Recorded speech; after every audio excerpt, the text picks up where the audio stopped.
Hola, buen día, bienvenidos a la muerte del doctor Jaibo. Hoy cerramos este capítulo que fue un sueño, una práctica de intentar hacer un poco de comunicación, un sueño fallido, un intento frustrado que empezó el 4 de agosto del 2019, que intentó dar un punto de vista diferente de lo que pasaba en el ascenso MX, debido a que poco se hablaba de él. Inició el 4 de agosto del 2019, solo logró 35 suscriptores, hizo 19 videos, lo más que logramos alguna vez fue 84 visualizaciones en el primer video de la primera jornada del torneo anterior, que fue la apertura 2019, y el último video fue la jornada número 5 de este clausura 2020. Fue el último video y solo logró 4 visualizaciones. El doctor Jaibo, repito, con solo 35 suscriptores, muere junto con el ascenso MX. Hay que morir juntos porque fue el motivo de haber nacido. Esta muerte del ascenso MX ha sido doloroso para muchos aficionados. El ascenso MX surge para suplir a la primera A, que había iniciado en 1994 en un, que hay que decir que al menos 6-8 de ellos eran filiales de la primera división. En el 2009 se convierte ya en lo que es la Liga de Ascenso, que duró solo 11 años. El primer torneo fue Apertura 2009 y muere en la Junta de Dueños de Primera División, presidida por el innombrable señor Bonilla, quien quizá con la fiebre del coronavirus, en realidad este plan ya venía muchos años, ahorita platicaremos de él, decide no solamente terminar el clausura 2020 en la jornada 8, faltando 3, sino que mata completamente el ascenso MX. Pero el ascenso MX lo mata la voracidad, la avaricia, la multipropiedad, la mafia del fútbol. Es la que realmente lo mata. Un plan kafkiano, muy bien orquestado, muy bien diseñado, maquiavélico, que inicia con la famosa certificación que va ahogando a los equipos al no dejarlos ascender y mostrar muchas trabas, cuando en ninguna parte del mundo esto pasa. Ya se ha platicado que en España, en Francia, en Inglaterra hay equipos con estadios de 7-8 mil. Yo personalmente he ido al estadio del Rayo Vallecano, que es pequeñísimo y viejísimo, y a nadie se le quita la oportunidad que se gana deportivamente.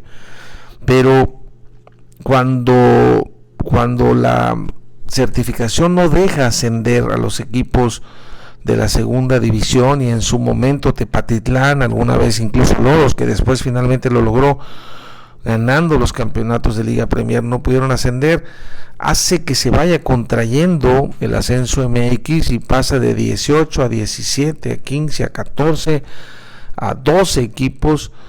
El ascenso también lo matan cuando no dejan subir al Cafetaleros. Recuerden que esta mafia del fútbol ya había intentado esto antes. De hecho, a partir de la temporada 2018-2019 se abolió el descenso por completo por 2 años, pero al menos había ascenso. Es decir, se atrevieron, pero casi llegaron, pero al final dijeron, bueno, vamos a dejar que no baje nadie, que pague ese dinerito, y el equipo que no esté certificado no.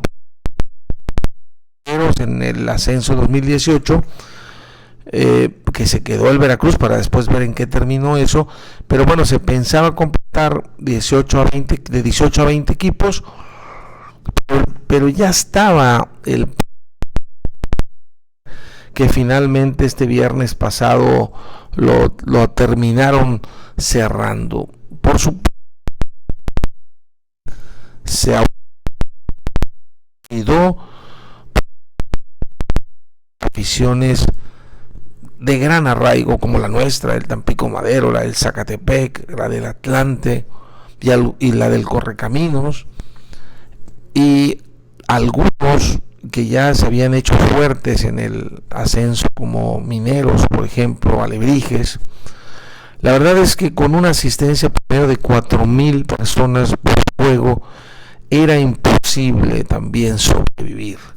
Yo lo comenté en algunos de mis videos del final del año pasado. Yo, antes que mucha gente, hablé de la importancia, que este era un problema enorme, que hubiera muchos estadios.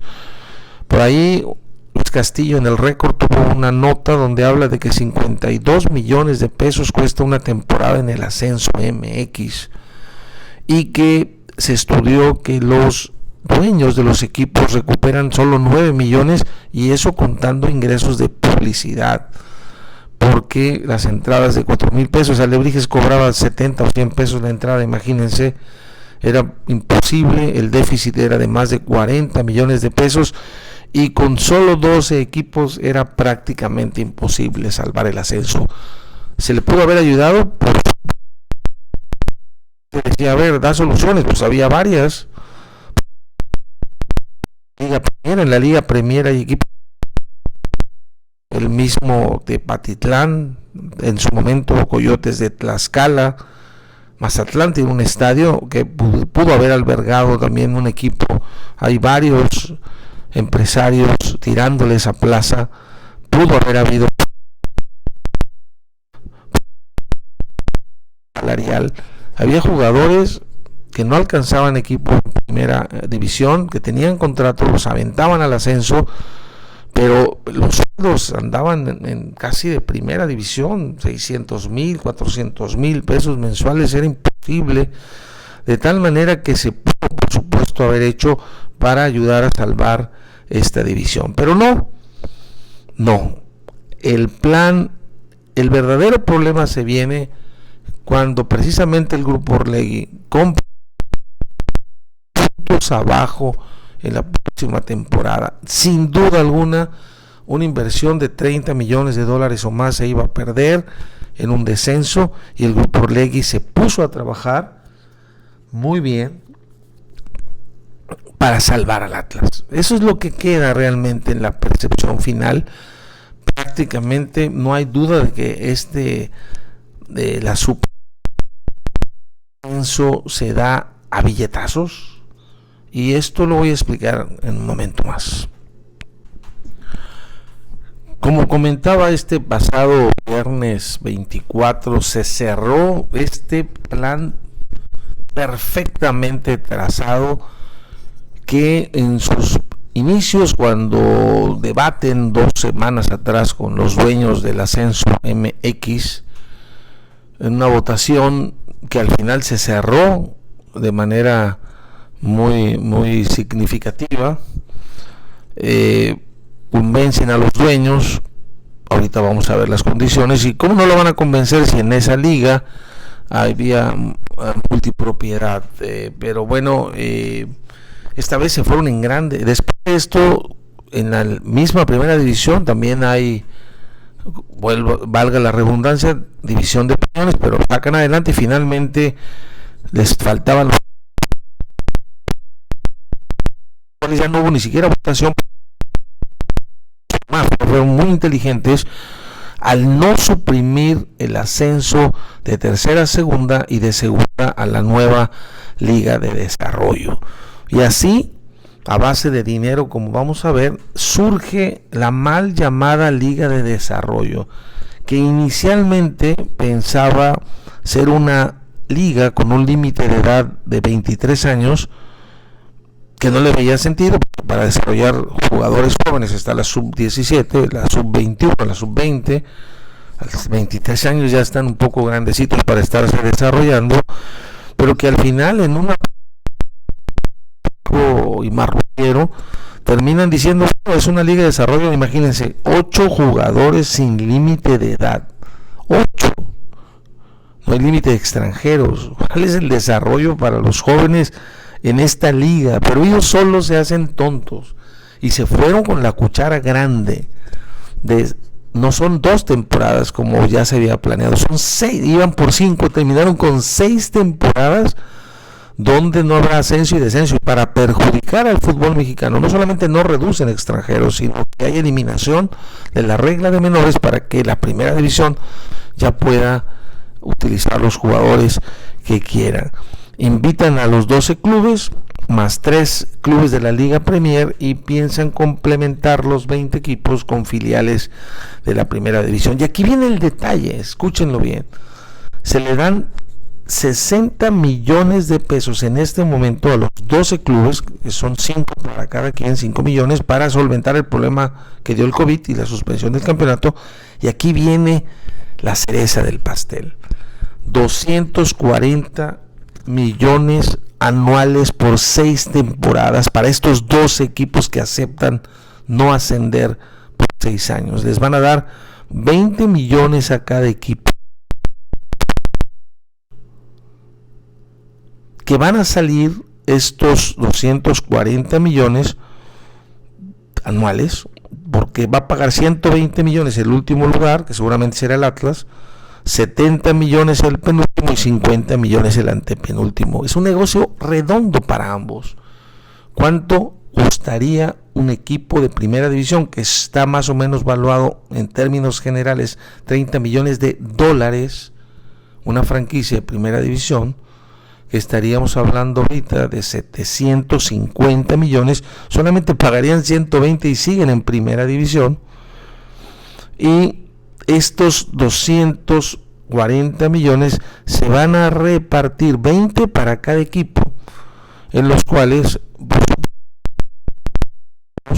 tendrá jugadores más jóvenes, pero la pregunta será si estos 20 millones le servirán a un equipo de liga de desarrollo, porque si antes recibían 8 o 9 millones, por decir algo, de mercadotecnia o de venta de derechos de televisión, no sabemos, no parecería que vaya a ser muy atractivo, ellos están apostando que sí, a la gente mirar estos partidos de televisión.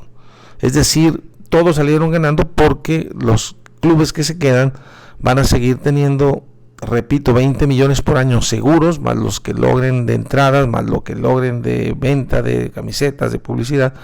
Y el equipo que desciende, en lugar de perder 30 millones de dólares, solamente pierde 120, 70 o 50 millones. Terminaré este último video del Dr. Jaibo hablando de nuestra amada Jaiba Brava del Tampico Madero. ¿Qué les puedo decir? Doloroso para quienes ya somos adultos, muy adultos, y que vimos al equipo en primera división. Parecería que se nos fue el último tren. Va a ser difícil ver al equipo en primera división otra vez. El grupo Orlegui vino hace 4 años buscando los 20,000 aficionados que hacían una fiesta en el Estadio Tamaulipas, que lo llenaban semana a semana en temporada regular.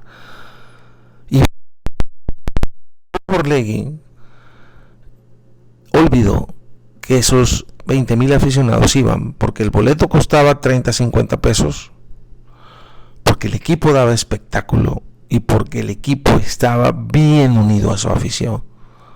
El grupo Orlegui vino a su manera, pensó que podía desarrollar su cantera, venían muy crecidos porque habían sido campeones de todo, sub-17, sub-15, sub-20, con una aparente cantera extraordinaria, muy exitosos en divisiones menores, y pensaron, no, pues seguramente ahora sí, aquí vamos a hacer negocio.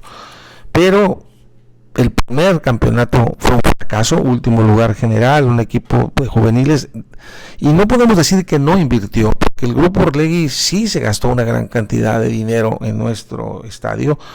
La segunda temporada, cuando viene el Gansito, cuando viene Mengui, cuando viene el Zuli Ledesma, estuvo Ludueña y estuvo Marc Crozas y Daniel Guzmán. Era un equipo que ya tenía jugadores de nombre. El siguiente año todavía llegamos incluso a semifinales, con un equipo que era muy defensivo, que recibía pocos goles, pero la gente fue, esa temporada, esas 2, 3 temporadas fuimos el primer lugar en en afición, pero después la falta de una buena dirección, de un buen director, no aprovechar las plazas de extranjero, la no continuidad en la inversión, hizo que el equipo cayera y la afición se fue. Y evidentemente esto es un negocio, porque los únicos que podían haber impedido que el fútbol no se volviera a ir de Tampico Madero éramos nosotros mismos, la afición. A mí en lo personal, y esto dolerá a algunos, a mí siempre me ha parecido exagerado que la misma gente se autoproclame: somos la mejor afición de México. No, señores, la mejor afición de México, la de Tigres. En segunda división, cuando el equipo descendió, llenaban los estadios yendo en último lugar. Toda la segunda división llenó el estadio. He estado en el estadio de Boca cuando quedó último lugar, estuvo a punto de descender y el estadio estaba lleno. Aquí no, la gente para ir quiere un boleto barato, un equipo sensacional que golee y que sea super líder y campeón. ¿No? Yo creo que nosotros tenemos que generar el producto y no el producto tiene que atraernos a nosotros. Queremos fútbol, teníamos que haber ido 8 o 10 mil personas y entonces ningún empresario hubiera pensado en irse, porque esto era una plaza. El Grupo Orlegui metió mucho dinero al estadio, lo puso como nunca había estado, como muchos años no había estado, y después, cuando compra el Atlas, él quería un segundo equipo en primera división. Es bien sabido que estuvo cerca de lograrlo comprando a Lobos para traerlo a Tampico, pero el problema de las televisoras lo impidió. Estuvo peleando por traerse al Veracruz, pero el dueño del Veracruz, con un pleito con Irarrágorri, no se lo quiso vender. Y finalmente encuentra el Atlas, y cuando compra el Atlas, el Tampico muere. Ese mismo día, Caín mató a Abel. Y dejamos de importar. No puede tener 3 equipos en primera división. Me parece que el futuro es incierto. Me parece que lo que mejor nos puede convenir es volver a empezar desde abajo, que quizá regresen los San Román y el otro Bonilla, el bueno, y que levanten un equipo que ascienda y que madure para que cuando pasen estos 6 años realmente se pueda madurar tanto la afición como el equipo para ser dignos de tener un equipo de primera división. Pero no nos hagamos los sufridos, no nos rasguemos las vestiduras, no nos lamentemos de que somos una afición maldita o de mala suerte. No, señores, había que haber ido al estadio en las buenas y en las malas, y había que haber hecho un precedente como se hizo en la segunda división. Soy el Dr. Jaibo, fue un gusto intentar hacer esta vía de comunicación fallida, repito, 35 suscriptores, fue muy... Esto fue un ensayo para que surja el canal del Dr. Violante hablando de medicina, que es lo que sí sabe hacer, y a ver si tiene más suerte que 35 suscriptores. Muchas gracias por haber estado conmigo este tiempo, los quiero mucho, buena vibra y ánimo, mucho ánimo con esta epidemia del COVID-19. Vamos a salir adelante, como dice Ciro Gómez Leiva. Bye.